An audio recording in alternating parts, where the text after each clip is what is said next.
Kia ora, welcome to Bustators. Today I'm back in the kitchen. We're going to make a nice big roast pork for dinner. Already on is some bread.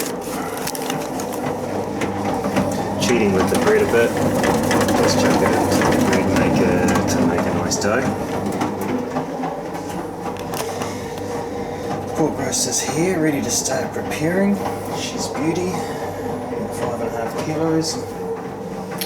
Oh, and I've got a little bit of ginger crunch going on in the oven for my lovely daughter. So let's get into this.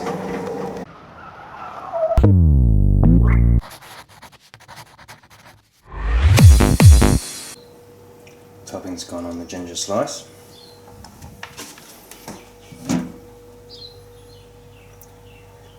Dough's rising for my bread, so I can focus on this rolled leg of pork. Now we all like crackling, right? Really only takes 3 things: a bit of heat, a bit of salt, a bit of fat. Of course you need to get those just right, and there are a few other tricks that can help, so I'll show you some of those.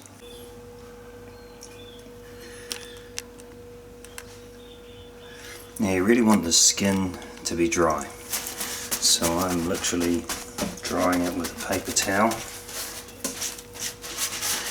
to get it as dry as possible.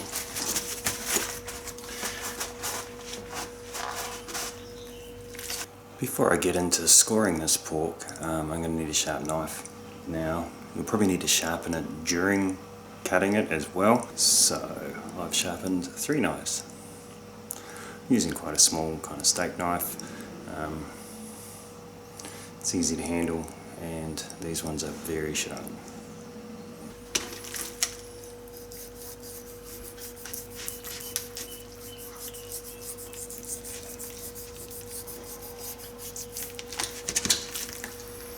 So I cut through the skin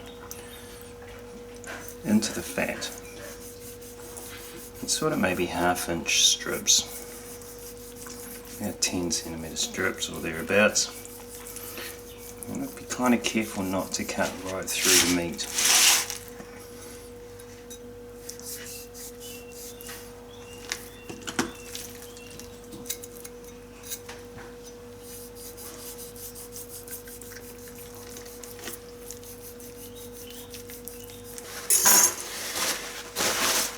So now I've finished scoring this meat. I'm going to dry it off again and then pop it back in the fridge for a couple of hours, even overnight. The idea being to get this skin as dry as I possibly can. So just sitting uncovered in the fridge will help with that. Lots of hand washing every time you touch the meat. Before you touch it, and after you touch it, before you touch anything else, wash your hands. So this baby's been in the fridge for a couple of hours and it's ready to go in now. Now normally you would cook it on a rack in a tray, but I have a trick. I'm going to cook it on a bed of vegetables. But not just any vegetables, these are mostly old the bits of broccoli that you don't eat, some dried up mushrooms and bits and pieces, so they're actually kind of sacrificial. What they're going to do is to sweat in the juices of the meat and stuff and give me a really good base for a gravy.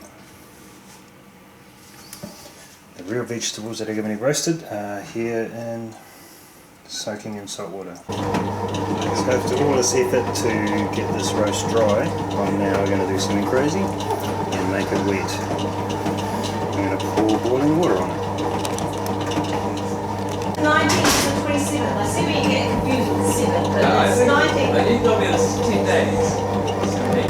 Fan bake, full noise. Half an hour or so. Now look at that. Let's cook it. 180 on bake.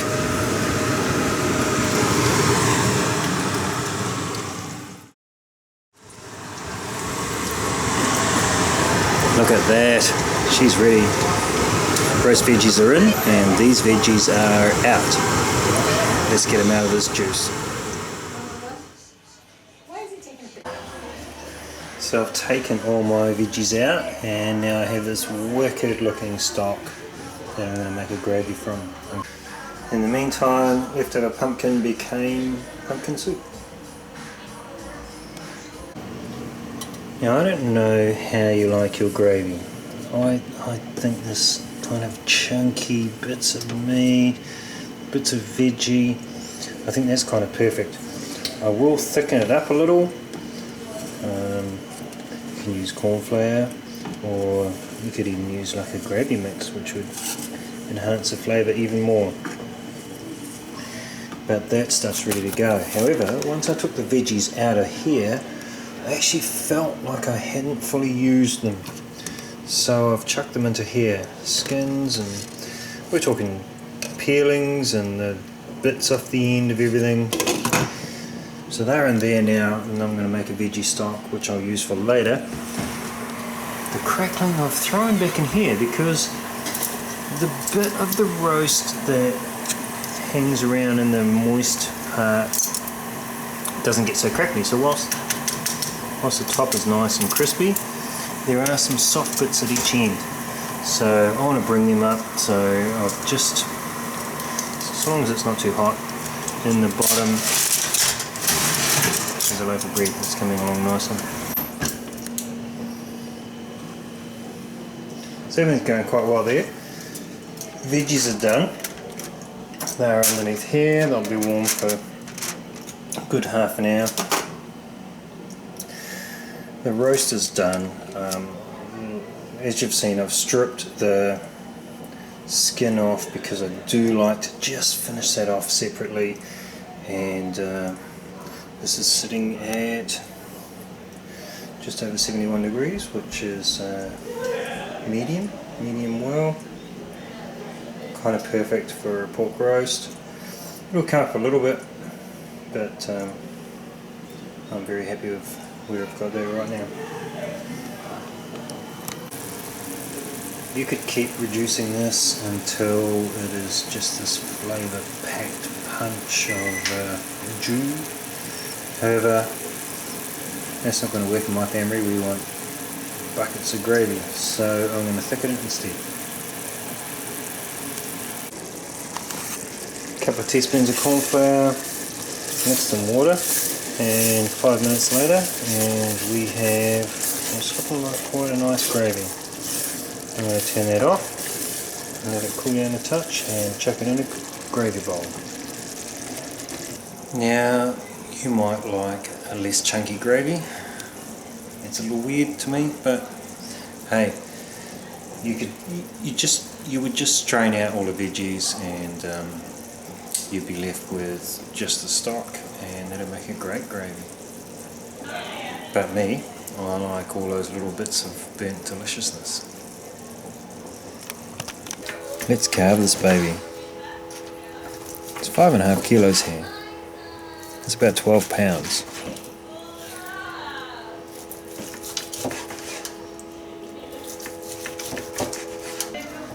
A little less now that it's cooked, but this is a lot of meat. And it's looking delicious.